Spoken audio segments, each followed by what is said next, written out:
முடக்கத்தான் தொகையல் எப்படி பண்ணணுன்றதை பார்க்கலாம். இது ரொம்பவே ஹெல்த்தியான ஒரு தொகையல் ரெசிபிங்க. பார்க்கலாம் வாங்க.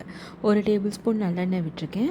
ஒரு கைப்பிடி கடலைப்பருப்பு, ஒரு கைப்பிடி உளுத்தம்பருப்பு, ஒரு 4-5 காஞ்ச மிளகாய், ஒரு பச்சை மிளகாய். இதை வந்து நல்லா செவக்க வறுத்துக்கோங்க. ஒரு கைப்பிடிங்கிறது கிட்டத்தட்ட 1 டேபிள் ஸ்பூன் இருக்கும். நான் சும்மா ரஃபாக சொல்லியிருக்கேன். ஒரு சின்ன துண்டு புளி அதையும் சேர்த்துட்டு இதெல்லாம் நல்லா செவந்து வரணும். அந்த அளவுக்கு வந்து இதை வறுத்தெடுத்துட்டு ஒரு கப்பில் கொட்டி ஆற வச்சுக்கோங்க. இப்போ இங்கே முடக்கத்தான் கீரையை வந்து அந்த காம்பெல்லாம் எடுத்துகிட்டு இதை நல்லா வாஷ் பண்ணி ட்ரைன் பண்ணி எடுத்து வச்சுருக்கேன். இப்போ அதையும் அதே பேனில் கொட்டிட்டு ஒரு கைப்பிடி வந்து கொத்தமல்லி அதையும் சேர்த்துட்டு நல்லா வந்து அதை சூட்லேயே வந்து வதக்கி எடுத்துக்கோங்க. இதுவும் இப்போ இங்கே இதை வதங்கிடுச்சு. இதுவும் நல்லா ஆறட்டும். அதுவும் தனியாக எடுத்து வச்சுக்கோங்க. இப்போ மிக்ஸி ஜாரில் ஆறின அந்த கீரை கூடவே வந்து அந்த காஞ்ச மிளகாய், பச்சை மிளகாய் இதெல்லாம் வந்து நம்ம ஃபஸ்ட்டு அரைச்சிக்கலாம். ஒரு 2 டேபிள் ஸ்பூன் தேங்காய் தொகையலுக்கு எவ்வளோ தேவையோ அந்த அளவுக்கு எடுத்துக்கோங்க.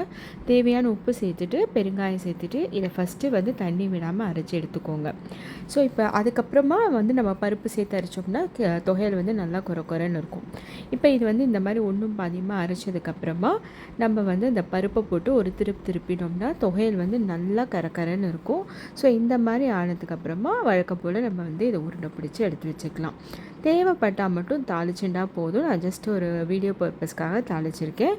ஜஸ்ட் கடுகு, காஞ்ச மிளகாய், கருவேப்பிலை, பெருங்காயம் தாளித்து சேர்த்துருக்கேன். ட்ரை பண்ணி பாருங்கள். இது ரொம்பவே ஹெல்த்தி, உடம்புக்கு அவ்வளோ நல்லது. தேங்க்யூ ஸோ மச் ஃபார் வாட்சிங்.